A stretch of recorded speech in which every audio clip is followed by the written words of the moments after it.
Okay, magandang araw po sa lahat. Ito po muli si Attorney Aldrin B. Gregorio at sa araw na ito, i-discuss po natin yung mga certain aspects o mga aspeto sa pagre-resign, paano mag-resign, pwede ba ang immediately executory na pagre-resign, at kapag ikaw ay nag-resign, ano ba yung final pay na matatanggap mo o yung iyong ah, kabayaran o yung huling salary mo o huling compensation mo. Paano ba ito computein at paano ka makasisigurado na yung ibibigay sa iyo ng kumpanya sa pamamagitan ng HR department usually, di ba?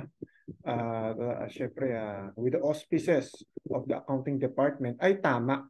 So para meron tayong idea, meron kayong kapasidad na uh, tukuyin at analisahin kung yung bang computation ng final pay nyo ay tama, karapat-dapat. So, discuss natin muna yung resignation o pag-alis sa trabaho. Ngayon, ano ba yung Attorney Alvin, ano ba yung kailangang format ng resignation letter? Pwede ba yan? Sabihin ko na lang, boss, hindi na ako papasok bukas ha. Pwede ba yon? Hindi pwede yan. Pwede bang, Attorney Alvin, nag-awol na kasi ako. Hindi pwede yan. Attorney Alvin, pwede text ko na lang si Sir. Boss, ah, di na ho ako papasok simula ngayong araw kasi ayoko na hong pumasok. So meron tayong formality na kailangan gawin para nang sa gayon ay wala tayong kumbaga teknikalidad or na liability na kaharapin sa hinaharap. So ano ba yung formalidad na aking sinasabi? Ano ba yan? Formalidad na yan, Attorney Adri, ang dami namang requirements. Itong requirements na to, hindi naman to para sa empleyado, sa employer mo o dun sa kumpanya na pinagtatrabahuan mo. Ito ay para din sa iyo, para ikaw ay maprotektahan din ng batas at malaman din na kung sakali na ikaw ay magrereklamo sa National Labor Relations Commission ay meron kang sapat na ebidensya na ikaw ay sumailalim dun sa proseso at sa takdang panahon, ikaw ay dapat makinabang doon sa kompensasyon na pinagtrabahuhan mo na. So ito ay protection para sa iyo. So, okay, Attorney Aldrin, gets ko na po kung ano po ang importansya ng formalidad ng pagre-resign. Pakisabi po sa akin kung ano po yun. So, usually gagawa ka ng letter, gagawa ka ng liham, ano? Pwede namang sulat kamay, wala namang problema doon. Pero kung may computer ka, syempre mas maganda. Lagay mo doon yung petsa. Okay? Lagay mo doon yung iyong address. Ikaw ay nakatira sa 633 Barangay 187 Tondo, Manila. Parang ganyan. Kung ano man. Susunod doon, isusulat mo ay ang iyong pangalan ng iyong departamento, pangalan muna ng iyong ng isang supervisor, kung sino yung immediate boss mo, saan ka nagre-report on a daily basis. Yung pangalan ng kumpanya at address ng kumpanya. Sasabihin mo, Dear Sir or Dear Ma'am, ako po ay for example lang to syempre yung dahilan mo depende sa'yo. Ngayon, dun sa dahilan, discuss ko in a little bit kung ano yung mga requirements o kung meron pang requirements dyan sa dahilan na yan. Sabihin mo, dahil po sa misis ko na gusto na hong tumira kami ng aming mapilya sa probinsya. Ako po ay mapipilitan na mag-resign. Maraming salamat po sa inyong naitulong sa akin, sa inyong naituro sa akin, at sa aking mga natutunan. Ito po ay aking maalala magpakailanman. Maraming salamat po at ako na po ay magre-resign effective or sa loob ng 30 araw. Ako na po ay lilisan sa kumpanya ito or something to that effect. Ano. Ngayon yung dahilan, Attorney Aldrin, hindi naman ako pupuntang probinsya. Gusto ko lang talaga mag-business na kaya ako magre-resign sa kumpanya. So, tanong, pwede ba yun? Pwede yun. O kaya sabihin mo, mag-aalaga po ako ng aking lola or ina or tatay, ganyan. Pwede rin po. Ngayon, wala na mga requirement ang batas na kung saan sinasabi ito lang ang dahilan upang ikaw ay mag-resign. Okay? At kung ito'y hindi nakapaloob dun sa lohikal na pagre-resign ay hindi ka pwede mag-resign. Wala akong ganun. Kasi may mga nababalitaan po tayo mga ganun, no? Wala akong basehan ng kanilang sinasabi na kapag actually pwede mo sabihin, gusto ko na pong mag-resign dahil hindi na po ako masaya sa trabaho ko at gusto ko na pong pumunta or magpalit ng trabaho or magpalit ng kumpanya sa kadahilanan of my mental health or my or for any reason. Depende sa iyo. So kung sasabihin ng boss mo o hindi pwede itong reason mo, mali po siya. Wala po siyang basehan na sabihin yan. Okay, so tatandaan niyo po yan, walang sapilitan na pagtatrabaho. Ito ay direkta na kinokompronta ng ating saligang batas. Article 18, Section 2, or Section 18, Paragraph 2 of Article 3 of the 1987 Constitution explicitly prohibits, categorically prohibits involuntary servitude. Ito po yung nanggaling dun sa ating, meron ho tayo nung unang panahon sa panahon ng mga Kastila, meron tayong tinatawag na polo y servicios kung saan ang mga kalalakihan ho pinagtatrabaho ng mga Kastila para sa kung ano mang gusto nila, gagawa ng tulay o gagawa ng mga estruktura, gagawa ng building o kung ano mang maisipan nila. Ito po yung basehan dito. Hindi na po natin pwede sa pilitan pagtrabahuhin ang sino man labag sa kanyang damdamin o labag sa kanyang kagustuhan. So, hindi po pwede na sabihin na ay magnenegosyo ka, hindi, magtrabaho ka. Hindi po pwede gano'n. Uuwi ka lang pala o kaya o lilipat ka lang ng trabaho, hindi ka pwede mag-resign. Lilipat ka lang ng trabaho eh. Hindi ho nila kapritsyo ang desisyon na ito. Ito po ay desisyon ng tao na worker or na employee. Ito po ay kanyang personal na desisyon at wala pong sino man na pipilit sa kanya, makapagpipilit sa kanya na gawin ang hindi na po niya gusto. Pero syempre, definitely, tanong mo sa Attorney Alden, so pwede po effective immediately o simula sasabihin ko dun sa aking liham, ngayon po, effective immediately, hindi na po ako papasok bukas. Hindi naman gano'n kasi meron po tayong tinatawag sa batas na 30-day requirement. 30 araw na kung saan ikaw po, kapag nag-resign ka ngayon, effective 30 days, kumbaga, pwede ka munang bigyan o pwede mo bigyan ng iyong employer ng opportunity na iyong mga trabaho ma-turn over mo doon sa iyong mga co-employees, ano? Okay? O kaya makapag hire sila during that time ng kapalit na posisyon mo. Ngayon, ang tanong mo sa akin, Attorney Aldrin, sabi po nung boss ko, sige, 2 weeks ka na lang mag-render. Legal po ba yon? Opo, legal po yun. Yung pong 30 days, ito ay isang discretion na ibinibigay naman doon sa employer. So, give and take, di ba? Give and take. As an employee, bilang manggagawa, may karapatan ako na magtrabaho sa kumpanya at sa amo na gusto ko. Diba? Binibigyan tayo ng batas niyan. And at the same time, syempre, para naman hindi maapektuhan ang operations, hindi naman maapektuhan ang negosyo, hindi naman maapektuhan ang ibang manggagawa. Binibigyan naman ng batas ang mga kumpanya ng 30 days within which yung empleyado na nag-resign ay mabibigyan ng turnover period. Diba? So yung desisyon na pwedeng o sige 3 weeks na lang, o sige 2 weeks na lang, o sige 1 week na lang, o sige 5 days na lang, o sige 3 days na lang. Yan ay isang desisyon na nandoon na sa amo mo o do sa kumpanya mo o do sa boss mo. Okay? So give and take tayo. Ikaw pwede ka mag-desisyon na ayaw mo na. And at the same time, bigyan mo rin silang desisyon kung kailangan nila 30 days, maximum na yon. Okay, maximum na yon. Kung kailangan nila 15 days lang, kailangan nila 5 days na lang, it's up to them. Okay? So yan ho yung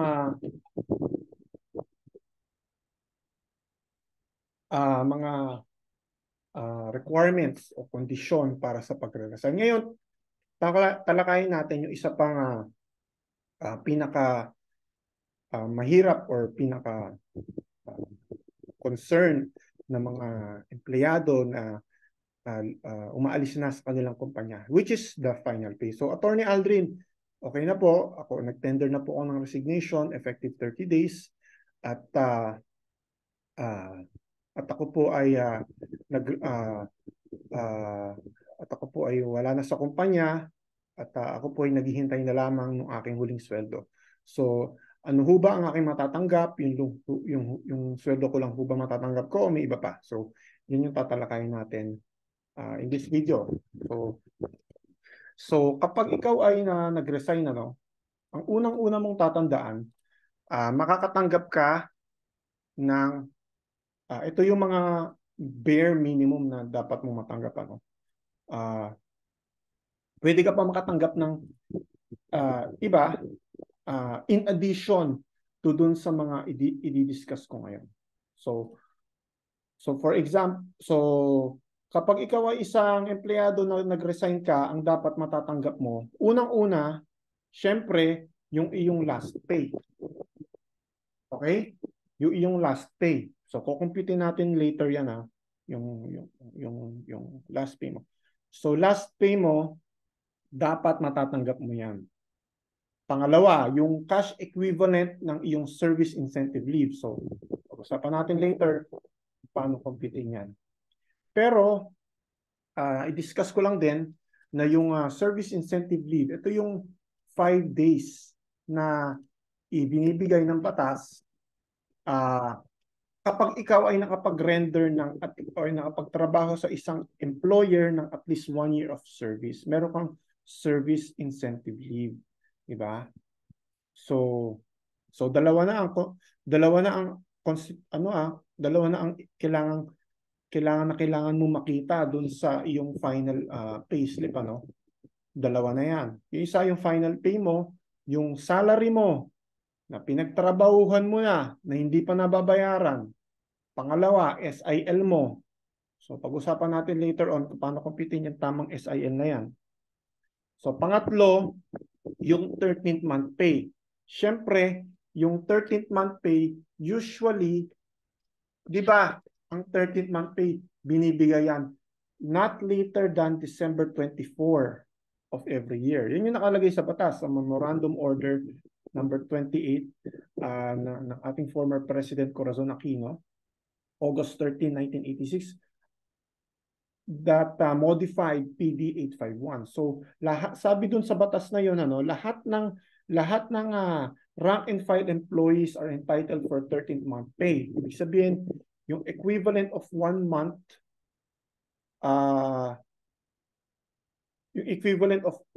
of worth of your salary ay ibibigay sa iyo. So not later than December 24 para ma-enjoy or mapakinabangan pa bago ang Kapaskuhan.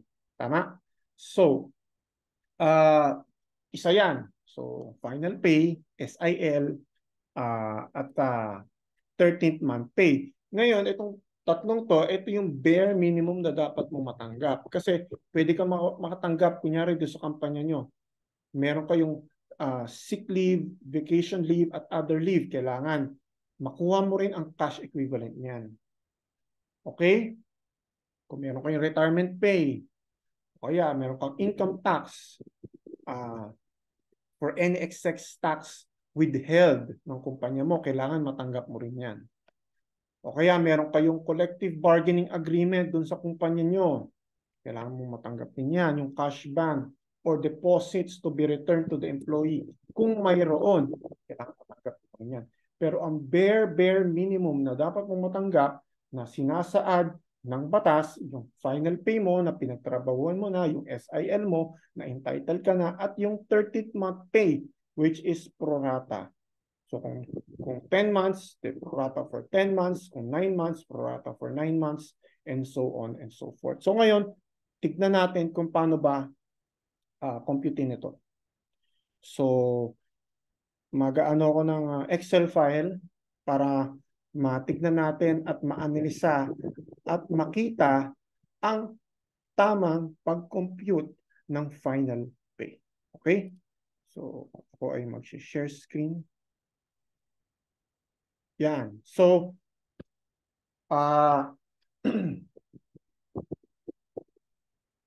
assume natin na ikaw ay isang daily paid employee.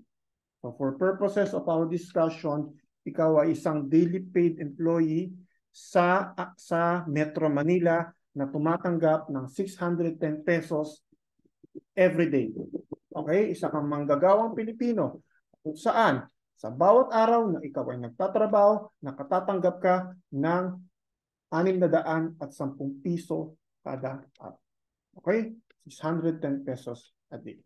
Ngayon, diba sabi natin kanina, tatlong aspeto ng final pay na dapat mong matanggap at hindi pwedeng mawala.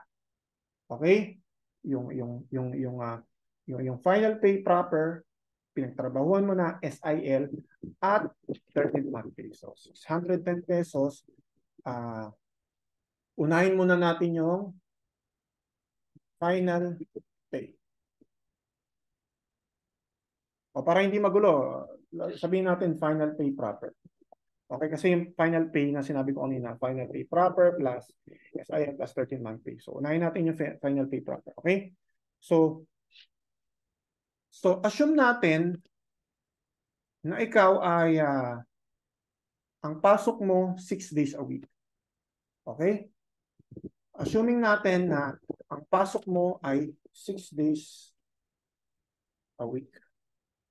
Sana nakikita. Teka, lalakihan ko ng konti para hindi ko naman maximize eh. Okay na yan. Pakihan ko na lang yung font.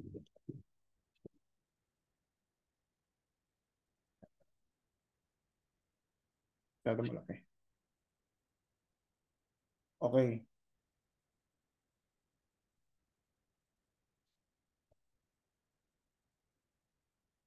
Okay. So for example, ikaw ay manggagawang Pilipino na nagtatrabaho ka 6 days a week.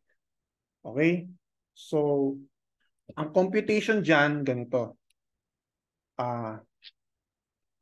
Daily rate mo, di ba? Multiply to how many? What do you think? 313. Okay? Kung ikaw ay nagtatrabaho 6 days a week, ang ating total days of rendered work a year is 313. So, saan nanggaling yan? Attorney Aldrin, sa mo hinugot yan? Ito yan, no? Meron tayong 365 days a year, tama? Okay. Meron tayong 52 weeks. Tama? Kada taon. Ngayon, ibig sabihin, meron kang, since 6 days a week ka nagtatrabaho, okay, ibig sabihin, 52 Sundays yung off mo. Tama? So, 365 yung minus 52, which is yung 52 Sundays na hindi ka nag-work, 313. Or, pwede mo rin gamitin itong computation na to para siguro mas maliwanag. No? Itong basehan yan. Ito lang yung shortcut na ginagawa ko pag nag-explain ako niyan. Pero ito ang eksaktong computation. So sa isang taon, meron kang 298 days na ordinary working day. Meron kang 12 days na regular holiday at meron kang 3 araw na special day. So you have to remember, di ba? We have to remember, meron tayong mga regular holiday. Yung New Year's Day, Monday, Thursday, Good Friday, Araw ng Kagitingan, Eid al-Fitr, Labor Day, Independence Day, Eid al-Adha, National Heroes Day, Bonifacio Day, Christmas Day, Rizal Day. So yan ay nakatakda ng batas. Set na yan. So kung i-add mo lahat yan, ano? Plus 12, plus 3. So yan yung computation dyan. Okay? So 313 yan kung 6 days a week ka nag-work. So sa kada taon, no?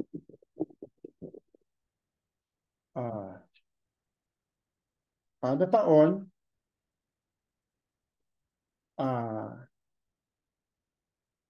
kumikita ka ng 190,930. Okay? 190,930. Kasi 610 times daily rate times 313 working days. So yan yung amount na makukuha mo sa isang taon. Okay? So assuming natin na 5 days a week. So yung shortcut computation dyan, magiging 261. Okay? Magiging 261. Sapagkat meron kang 365 days minus 52 Sundays minus 52 Saturdays, di ba? So 365 minus Sundays minus Saturdays. So yan assuming na 5 days a week ka nag-work. So ang yearly rate mo or income would be 159,210. Okay? So, ang actual computation dyan, ganito. Sa loob ng isang taon, meron kang 246 ordinary working day, meron kang 12 days na regular holiday, diniscuss na natin kanina, no? At yung 3 days na special day. Yung special day, ano yan January 2, November 2, etc. So, panggalin natin yan. Okay. So, for purposes of simplifying everything, let's stick to 6 days a week. Okay? So, dito tayo mag-stick sa figure na to. 6 days a week ka nag-work as an employee. So, ngayon, ibig sabihin, kapag ikaw ay kumikita ng ganito sa isang taon, ang monthly mo is total yearly rate divided by 12 months, di ba? Ito yung months, no? Ito yung months. So, ibig sabihin, ito yung salary mo kada buwan. Okay? So, assuming na September ngayon, ano? Assuming na ang date of effective termination mo is September 30. Yung huling sahod na nakuha mo for August, for the last week of August or for August 31. Assuming lang, assuming lang. Assume natin na ang huling sahod na natanggap mo August 31. At effective date of termination mo is September 30. Ibig sabihin, yung final pay proper mo is 15,910 pesos and 80 centavos. Okay, yan yung final pay mo. Okay? So, mamaya, balikan natin to. Punta ngayon tayo sa SIL. Okay? Service Incentive. Okay. So, sabi ng batas, every employee who has rendered at least 1 year of service is entitled to a yearly service incentive leave of 5 days with pay. Ibig sabihin, kapag di mo nagamit, kailangan i-monetize ng boss mo yan, ng kumpanya mo yan. Okay? So, for example, ngayong effective day of termination mo, parang nag-resign ka August 31. Effective September 30. Ngayon, meron kang SI. Ito dapat mong tandaan. Ano? Sabihin natin effective September 30 ang iyong resignation, date of termination. Ibig sabihin October 1, wala kang sa kumpanya. Okay? Ito dapat mong tandaan. Meron kang SIL noong 2022 at meron kang SIL noong taon. Okay? Maliwanag ba yan? Kasi every year meron kang entitlement of 5 days SIL with pay. So for example, January to September up until this time or up until nag-resign ka at nag-cease na yung employment relations, hindi mo kasi syempre kung 2023 ngayon ang gagamitin mo 2022 na. Di ba? Hindi mo pwedeng gamitin yung 2023. Bakit Attorney Al hindi ko pwede gamitin? Hindi mo pa na-earn yan. Bakit hindi mo pa na-earn? Hindi pa natatapos yung 2023. So malamang sa malamang ang gagamitin mo itong 2022. Okay? So meron kang 5 days. Ngayon, assume natin na wala kang nagamit buong araw, buong taon ka mula January hanggang ngayon, hindi ka gumamit ng SIL mo. Okay, so ang gagawin natin ngayon, 5 days times 610, which is your daily rate. So 5 times 610 is 3,050 pesos. So ito yung SIL mo for 2022. Okay? Tama ba yung computation ko? Okay. So, ngayon punta tayo dun sa 2023. So, ito medyo may medyo may complication dito ng konti.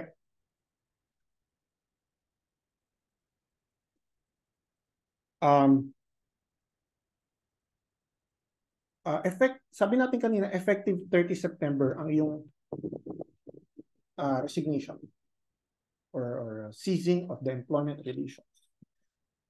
By implication, 9 months ka nagtrabaho. Tama? Kasi January, February, March, April, May, June, July, August, September. So, sa 9 months, di ba? Kasi effective 30 September. Ibig sabihin, yung September, buong September natapos mo. So, 9 months. Okay? So, ngayon,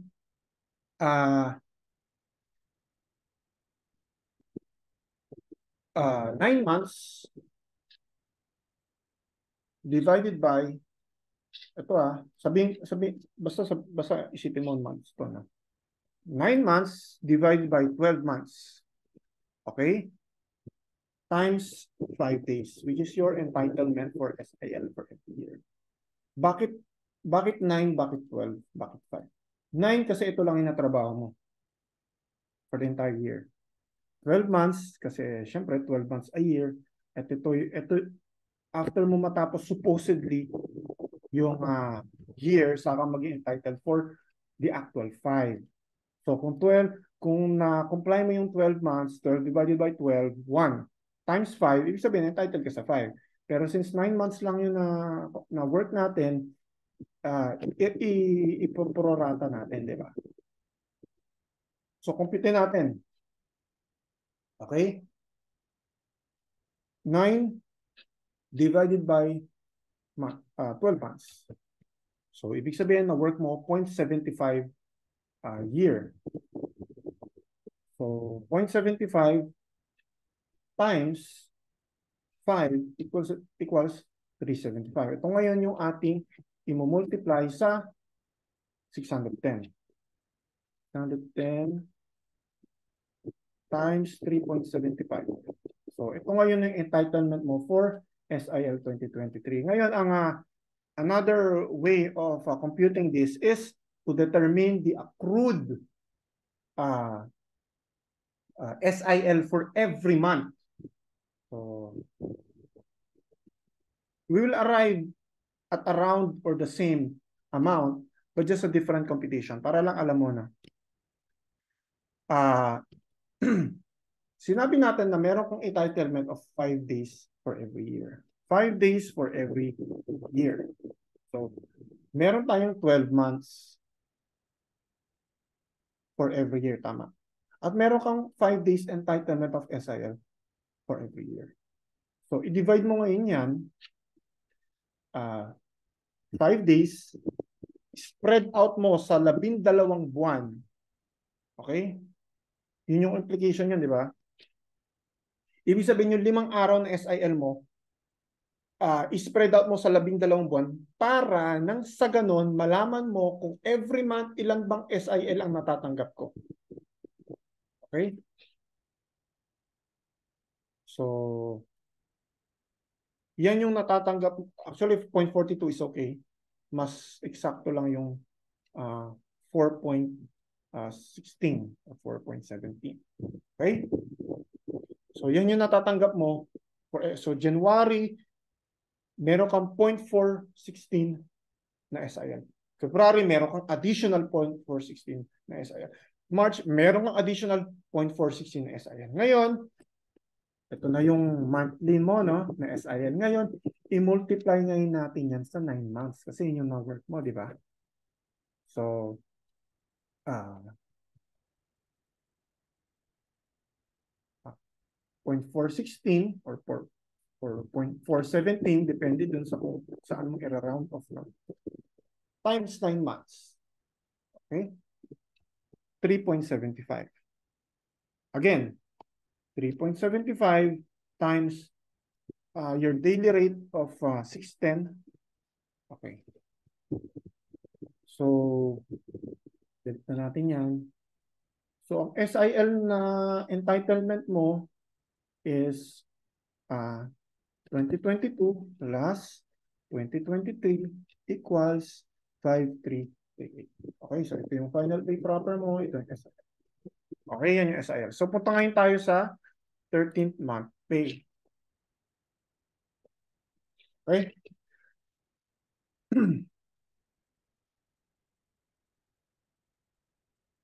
So, sabi ng batas, ano, all employers are required to pay all their rank and file employees at 13th month pay not later than December 24.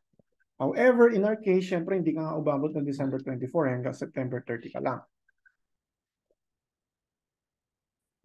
Pero kahit magkaganon, may karapatan ka pa rin sa 13th month pay mo, may obligasyon pa rin ang employer mo na ibigay sa iyo. So, compute natin ngayon. So, sabi natin kanina, daily rate mo is 610. Metro Manila ka nag-work. Minimum wage.